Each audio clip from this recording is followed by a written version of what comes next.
Welcome back to the channel. In today's video, we're going to look at 10 of the weirdest NFL football stadiums of all time. Up first is the War Memorial Stadium. When the Buffalo Bills first joined the American Football League in 1960, they played their home games at War Memorial Stadium. The stadium was built in Buffalo, New York, and had first opened in 1937. Over the years, the stadium was home to many different sports teams. The first was Canisius College football, and it was the home to several other football teams. Later on, it was also home to the Buffalo Bison's minor league baseball team. The capacity was a little over 46,000. The stadium had a curved oval design, with one larger spot going way up along the sideline. Those areas on the sidelines that went higher were later renovations. The stadium looked more normal when it was newer. When they started playing baseball there, it made things even more odd.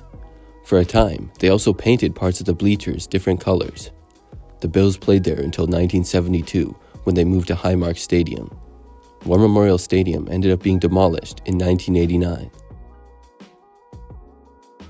Shea Stadium is best known for being the home to the New York Mets from 1964 to 2008, but it was used as a football stadium as well for many years.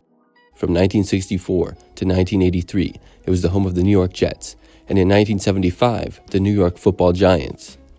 As a football stadium, it looked pretty strange. If the game was during the baseball season, the infield dirt would be all over half of the playing field. There were many other strange things as well. Some areas had temporary bleacher setups, which were a little bit off. Then, at one end zone, there was basically no seating at all, which is crazy for an NFL stadium. Overall, it seemed like it was built for baseball, and trying to play football there was a bit odd. Still, the Jets played there for almost 20 years before moving to Giant Stadium in 1984. It's also strange that the Jets played at a stadium called Giant Stadium. And speaking of the Giants, they also played at Shea Stadium for one season in 1975. They were in between moving from the Yale Bowl, where they played for 2 seasons, to Giant Stadium. At Shea Stadium, the capacity for football was still over 60,000. After the Jets and Giants moved out, the Mets continued to play there until 2008, and the stadium was demolished after the 2008 season. Nippert Stadium opened in 1915, and since then has been the home of the University of Cincinnati football team. When the Cincinnati Bengals joined the AFL in 1968, their first home was at Nippert Stadium. They only played there for 2 seasons until they moved to Riverfront Stadium in 1970. The stadium was very unique for the NFL and shaped like a U.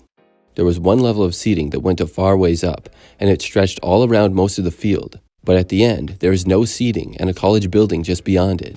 There is also a building at the other end. The capacity was just 28,000 when the Bengals played there, which is really small for the NFL. Today, some upgrades have been made, and the Bearcats continued to call it home. The capacity is 38,000 now, and the Bengals now play at Paycor Stadium.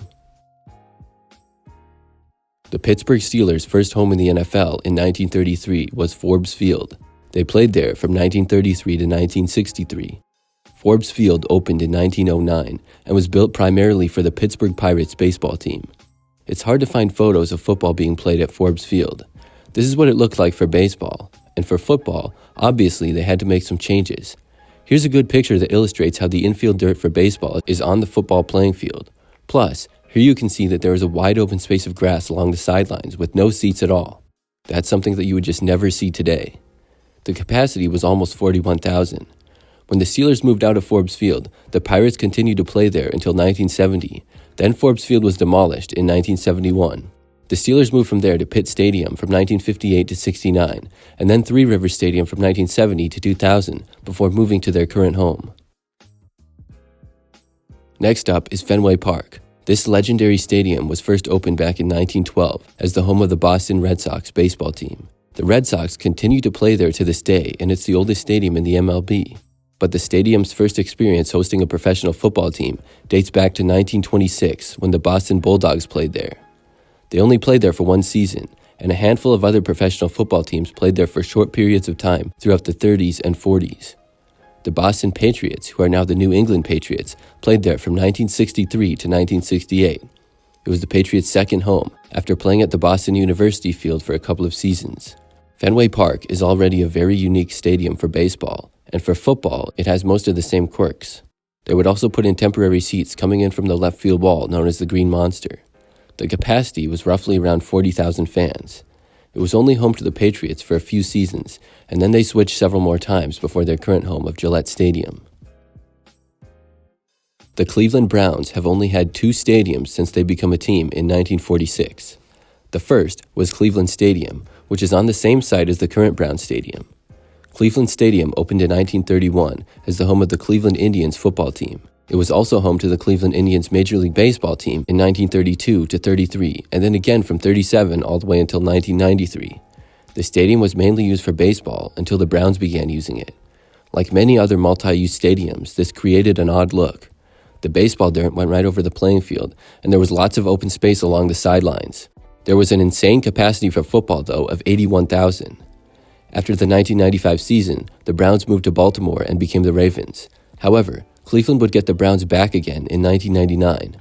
During the few years that they were gone, Cleveland Stadium was demolished and a new one was built on the site. That is called First Energy Stadium today and is currently home to the Browns still. The Astrodome was the world's first multi-use domed sports stadium. It was also the first major sports venue to use artificial turf, giving it the nickname AstroTurf.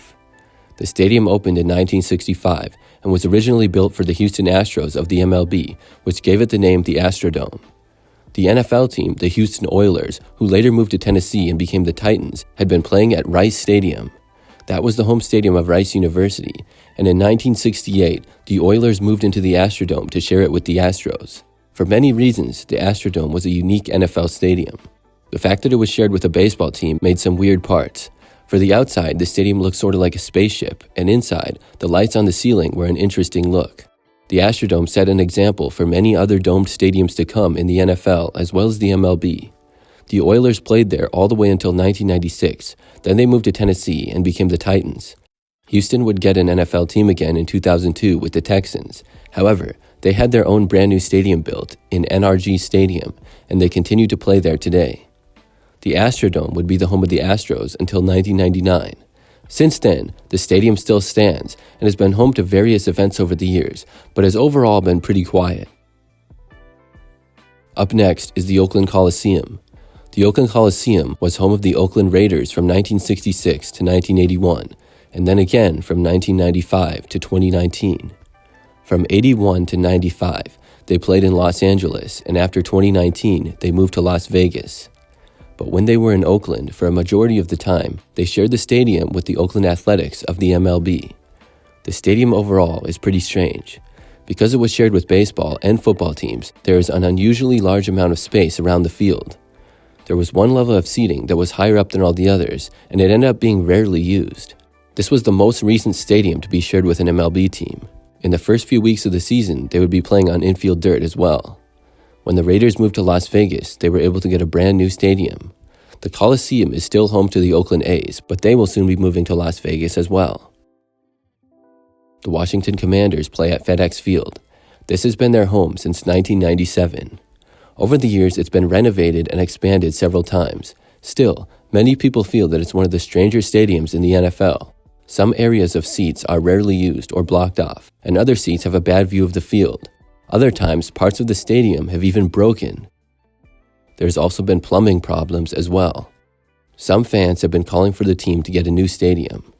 The capacity is 62,000, and as of right now, there are no plans for a new stadium.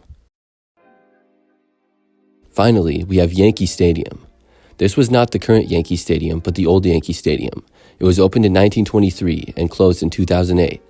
The New York Yankees of Major League Baseball was the main team that played there. There was also an NFL team called the Yankees that played there from 1926 to 1928, and again on and off in the 40s and 50s.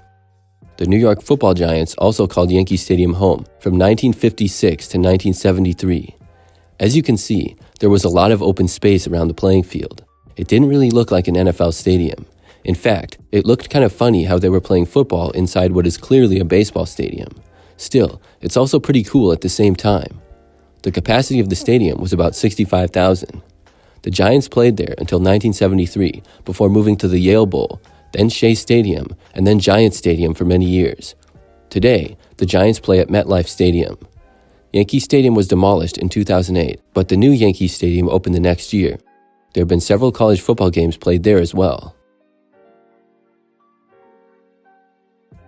That's all for today's video. Thanks for watching, and we'll see you next time.